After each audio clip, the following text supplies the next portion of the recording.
Yo guys, what's going on? My name's Matt and I invest in Pokemon cards. Remember, the investing philosophy of this channel is to invest in cards that have popular Pokemon plus great art on them, and both of those boxes must be checked. In our last video, we went over cards in the current Mega Block from Mega Evolution all the way until the recently released Chaos Rising that I felt were well worth your investment.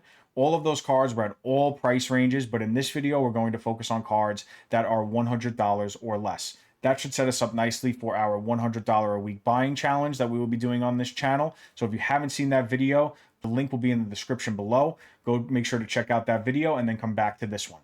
Now, in this video, like I said, we're going to be investing $100 a week into the cards you see before you. Now, an S tier card, I'm probably going to be having more copies or will have more copies of it compared to a B or C tier card.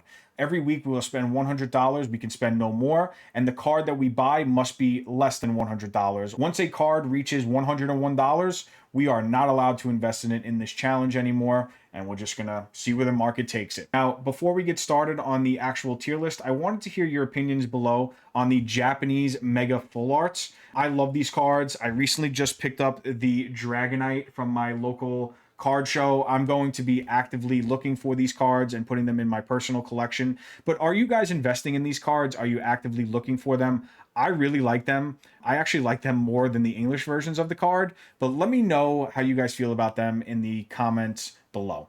All right, let's get right into it. So we're going to start with the first partner illustration rares for Squirtle, Bulbasaur, and Charmander. I think that these cards are awesome. I think that the art on them is great. I really like the Charmander card and all of they have the Snorlax on it. They have the ghost of Cubone's mother. As somebody told me in my last video, thank you for that. So just a lot going on in the art of these cards, and obviously really popular Pokemon. Now, next we have N's Zekrom, a really popular legendary. N is also a popular trainer. Awesome art. I don't think you can go wrong here. An S tier investment for sure for this challenge. Next, we have all of the Mega Full Arts, and I'm just going to do this quickly. Not much needs to be said here that hasn't already been said within my videos, but I will reiterate. These cards have the best foiling I've seen on any Pokemon card ever. If you haven't seen these cards in person, I highly suggest that you do and take a look at the foiling within the kanji here and the stars that they have in it and everything. I've never seen that on any other Pokemon cards. If there's a card that I'm not aware of that does have that type of foiling, let me know in the comments down below as well. I'd love to see some of those cards. Next, we have Team Rocket's Mimikyu. I'm going to put this in B tier. I know Mimikyu is very popular. It's Team Rocket's version as well. However, I just don't think that the art is spectacular. I know that Mimikyu is a very popular Pokemon, but I do think that I will definitely be picking up a few copies of it. But I do think it is a B tier for the purposes of this video. Alakazam, A tier. I do know that in a PSA 10, this card goes for $1,500, and it's anywhere from $10 to $12. That just tells me one thing and one thing only. It's very hard to grade. So make sure you're picking up really nice copies of this card if you want to go ahead and grade it eventually and try to take the chance on that PSA 10. But overall, I think that this card is great. It's Alakazam. The art, it could have been an S tier card. I just think the art is what's keeping it from that S tier along with these other cards. We'll go over what kind of makes an S tier card in a moment, but I do think that this Alakazam, the art, not S tier. The popularity of the Pokemon, definitely S tier though. Psyduck, I don't really think much else needs to be said here besides that it's not $100 or less. I'm begging for this card to go over $100 so I can buy a couple of copies of it for our challenge. But overall, S tier card, awesome card. We have the Wigglytuff here. I love this card. If you haven't seen this card in person, I suggest that you do. If you look at the foiling of Wigglytuff's eyes here, it is awesome. I love that Jigglypuff, and a lot of Jigglypuffs are on the card. I think the art is awesome, and Wigglytuff is a really popular Pokemon. Really cute art, so I think overall this card is a great card to not only own, put in your personal collection, but also to invest in. Next, we have the Latios. Again, Kirigawa, great art, really popular Pokemon. I picked this card up already. I love it. I'm hoping to pick up multiple copies of it. Just an awesome, awesome card. Next, we have Marshadow with our main man, the Babe Ruth of Pokemon, Pikachu, right there at the bottom. I love that Pikachu shadow is over the Marshadow, And I know that was obviously done on purpose, but man, is this card really awesome. It's selling like hotcakes on eBay in a PSA 10 raw. This card, I love this card. Definitely an S tier investment for sure. Haunter, I'm going to go over a couple of different cards right now at the same time. We're going to go over the Haunter, the Frogadier, and was there another one?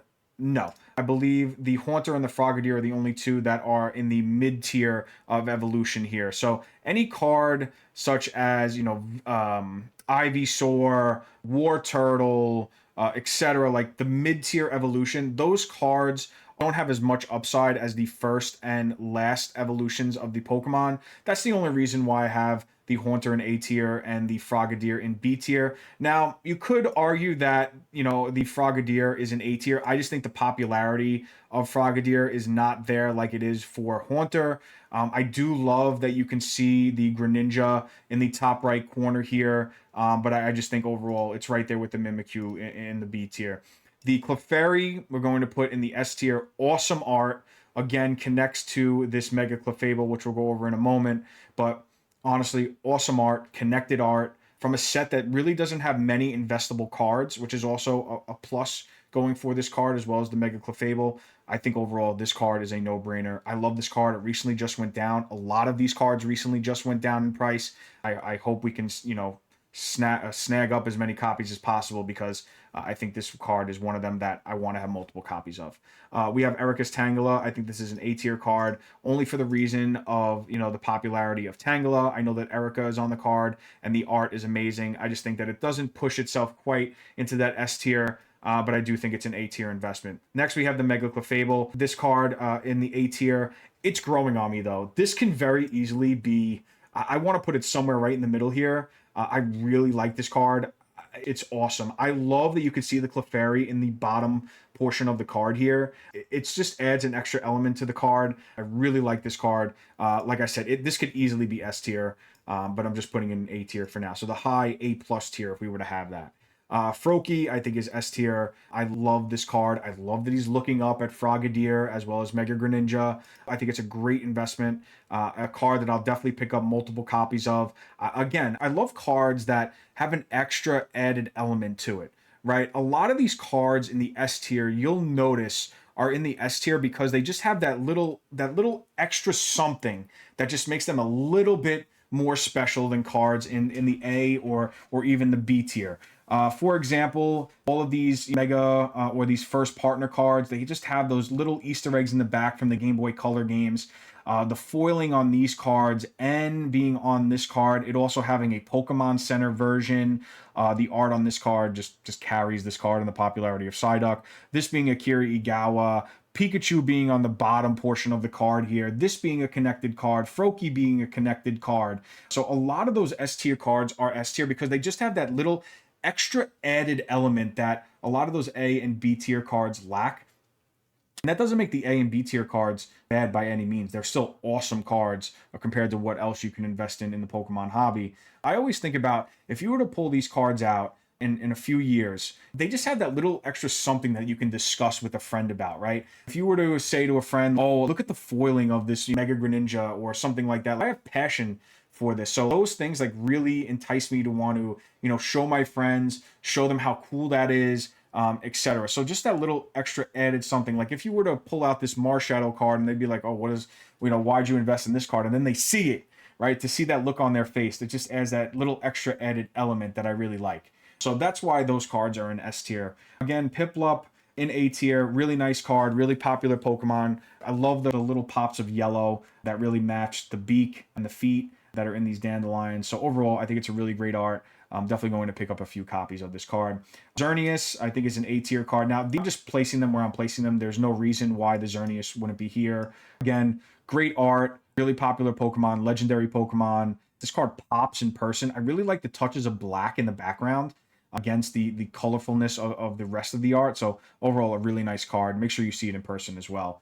This Zacian, I think, is an S tier card. Now, it doesn't have much going for it as far as that extra added element that I was just talking about, but I do think that its price point is that extra added element at being only $3 to $4.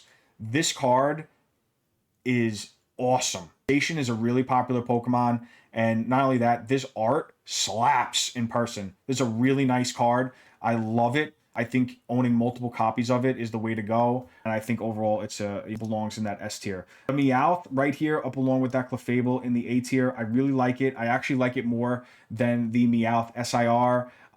Like I just said, I just think the art is, not that it's lacking, it's just that it could have been a little bit more, would have pushed it into the S tier. I know Meowth is extremely popular, but I think putting in that A tier is where it belongs. And guys, if you don't agree where I'm putting any of these cards, make sure to let me know in the comments down below. I'm happy to have a discussion with you guys, and I would love to hear how you guys are feeling about these cards and where I'm placing them on the tier list as well.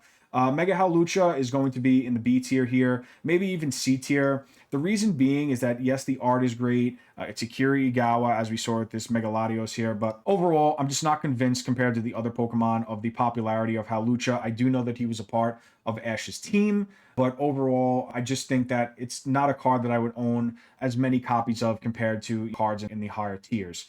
And being that it's also $75, that's a little steep for a card such as this, I feel. But overall, I think that's why that lands in the C tier.